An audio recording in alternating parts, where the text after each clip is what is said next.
Ready to supercharge your WhatsApp messaging by adding dynamic content to your Wati templates. First, log into your Wati account. Navigate to the Templates section on the left-hand menu of your dashboard. This is where all your message templates are stored. Locate the template you want to personalize. You can do this by scrolling through the list or using the search bar. Click on the template. In the template editing screen, find the message body area. This is where you actually type the content of your message. Consider where you want to insert the variable.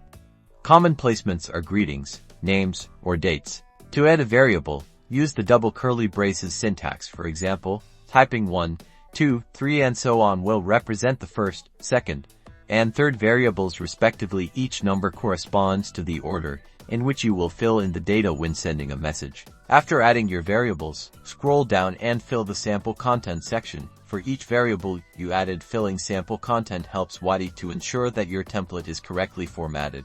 Once you've made your edits, save the template and resubmit it for approval. Wati needs to approve any changes before you can send out messages with the new variables. That's it.